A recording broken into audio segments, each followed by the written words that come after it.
भगवान शिव के बारे में कहा जाता है कि वे बहुत जल्दी ही प्रसन्न हो जाते हैं और मनचाहा वरदान देते हैं। शिव को प्रसन्न करने के लिए एक कहानी स्कंद पुराण में मिलती है, जो मैं इस वीडियो में आपको सुनाऊंगा। कहानी को ध्यान से और पूरा सुने। वीडियो में आगे जाने से पहले कृपया करके इस वीडियो को लाइक और हमारे इस चैनल को सब्सक्राइब करना ना भूलें। माटी नाम का एक बहुत ही बड़ा शिव भक्त था। उसने संतान प्राप्ति के लिए 100 साल तक भगवान शिव की कठोर तपस्या की। उसकी तपस्या से प्रसन्न होकर भगवान शिव ने उसे दर्शन दिए और उसे संतान प्राप्ति का वरदान दिया। समय आने पर उसकी पत्नी गर्भवती हुई। पत्नी का प्रसव 4 साल तक नहीं हुआ तो माटी को बड़ी चिंता हुई। पता चला कि गर्भ का बालक कालमार्ग नामक राक्षस के डर से बाहर ही नहीं निकल रहा। माटी ने सोचा, क्यों न गर्भ में स्थित शिशु को शिव ज्ञान दे दिया जाए। उसने शिशु को शिव ज्ञान देना शुरू किया, जिससे शिशु को बोध हुआ और वह बाहर निकला। माटी ने काल मार्ग से डरने के कारण अपने पुत्र का नाम कालभीति रखा। कालभीति जन्म से ही परम शिव भक्त थे।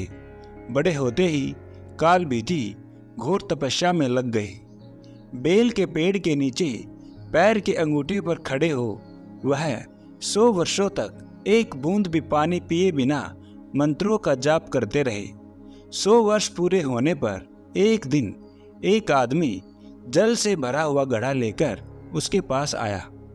कालभीति को नमस्कार कर उसने कहा कि जल ग्रहण कीजिए। कालभीति बोले, आप किस वर्ण के हैं? आपका आचार व्यवहार कैसा है? यह सब जाने बिना मैं जल नहीं पी सकता। पानी लाने वाले आगंतुक बोले, मैं जब अपने माता पिता को ही नहीं जानता तो अपने वर्ण का क्या कहूँ? आचार विचार और धर्मों से मेरा कोई वास्ता नहीं है। कालभीति ने कहा, मेरे गुरु के अनुसार जिसके कुल का ज्ञान न हो उसका अन्न जल ग्रहण करने वाला तत्काल कष्ट में पड़ता है। मैं पानी नहीं पीऊंगा। आगंतुक बोला, तुम्हारी बात पर हंसी आती है। जब सब में भगवान शंकर ही निवास करते हैं तो किसी को बुरा नहीं कहना चाहिए, क्योंकि इससे भगवान शंकर की ही निंदा होती है। यह जल अपवित्र कैसे हुआ?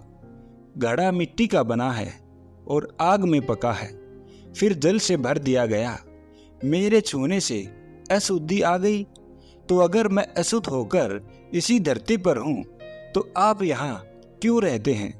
आकाश में क्यों नहीं रहते? कालभीति ने कहा, सभी में शिव ही हैं। सबको शिव मानने वाले नास्तिक लोग खाना छोड़कर मिट्टी क्यों नहीं खाते? राख और धूल क्यों नहीं फाँकते? मैं यह नहीं कह रहा कि सब में शिव नहीं है। भगवान शिव सब में है। मेरी बात ध्यान से सुनिए।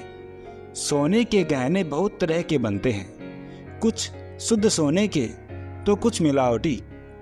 खरे खोटे सभी आभूषणों में सोना तो है ही। इसी प्रकार ऊंच नीच शुद्ध अशुद्ध सब में भगवान सदाशिव विराजमान है। जैसे खोटा सोना खरे के साथ मिलकर एक हो जाता है, इसी तरह इस शरीर को भी व्रत, तपस्या और सदाचार आदि के द्वारा शोधित करके शुद्ध बना लेने पर मनुष्य निश्चय ही खरा सोना होकर स्वर्गलोक में जाता है। तो शरीर को खोटी अपवित्र चीज़ों से बिगाड़ना ठीक नहीं। जो व्रत उपवास करके शुद्ध हो गया है, वह भी यदि इस तरह अशुद्ध होने लगे तो थोड़े ही दिनों में पतित हो जाएगा। इसलिए आपका दिया पानी तो मैं कभी नहीं पीऊंगा। कालभीति के ऐसा कहने पर आगंतुक हंसने लगा। उसने दाहिने अंगूठे से जमीन को रेत कर एक बहुत बड़ा गड्ढा तैयार किया। फिर उसी में वह सारा जल लुढ़का दिया। गड्ढा भर गया, पानी बचा रह गया। फिर उसने अपने पैर से ही कुरेद कर एक तालाब बना दिया और बचे हुए जल से उस तालाब को भर दिया। यह अद्भुत दृश्य देखकर काल भीति जरा भी नहीं चौंके। अंगदुक बोला, हे ब्राह्मण देव, आप हैं तो मूर्ख, परंतु बातें पंडितों सी करते हैं। लगता है आपने विद्वानों की बात नहीं सुनी। कुआं दूसरे का, घड़ा दूसरे का और रस्सी दूसरे की, एक पानी पिलाता है और एक पीता है। सब समान फल के भागी होते हैं। ऐसा ही मेरा भी जल है। तुम धर्म के ज्ञाता हो, फिर क्यों इसे नहीं पियोगे? काल भीति ने विचार किया, यदि एक कार्य में अनेक सहायक हो तो काम करने वाले को मिलने वाला फल बंटकर समान हो जाता है। बात तो ठीक है। काल भीति ने उस मनुष्य से कहा, आपका यह कहना ठीक है। कुएं और तालाब का पानी पीने में दोष नहीं है, फिर भी आपने तो अपने घड़े के जल से ही इस गड्ढे को भरा है। यह बात सामने देखकर मैं हरगिज इसे नहीं पीऊंगा। काल भीति के हठ पर वह पुरुष हंसता रहा, अंतर्ध्यान हो गया। अब काल भीति को अचरज हुआ। सोचने लगे कि यह क्या किस्सा है। इतने में ही उस बेल के पेड़ के नीचे धरती फाड़कर सुंदर चमचमाता शिवलिंग प्रकट हो गया। तब काल भीति ने कहा, जो पाप के काल हैं, जिनके कंठ में काला चिन्ह सुशोभित होता है, तथा जो संसार के काल स्वरूप हैं, उन भगवान महाकाल की मैं शरण लेता हूँ। आप हमें शरण दीजिए। आपको बारंबार नमस्कार है। काल भीति की स्तुति पर महादेव उस शिवलिंग से प्रकट हुए और कहा, हे ब्राह्मण, तुमने इस महातीर्थ में रहकर मेरी जो आराधना की है उससे मैं संतुष्ट हूँ। अब काल मार्ग से तुम निर्भय रहो।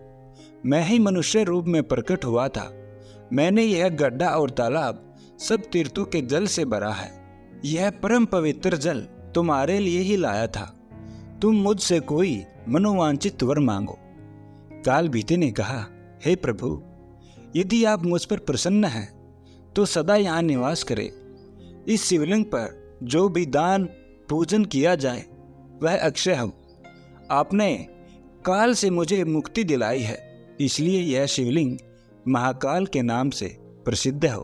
भगवान बोले, जो कोई अक्षय तृतीया, शिवरात्रि, श्रावण मास, चतुर्दशी, अष्टमी, सोमवार तथा विशेष पर्व के दिन इस सरोवर में स्नान करके इस शिवलिंग की पूजा करेगा, वह शिव को ही प्राप्त होगा। यह किया हुआ जप, तप और रुद्र जप सब अक्षय होगा।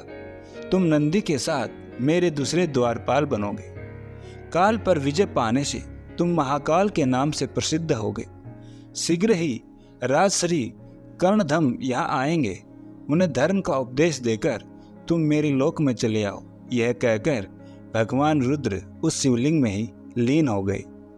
स्कंद पुराण की यह कथा श्रवण, पठन एवं मनन करने से आशुतोष महाकाल अत्यंत प्रसन्न होते हैं।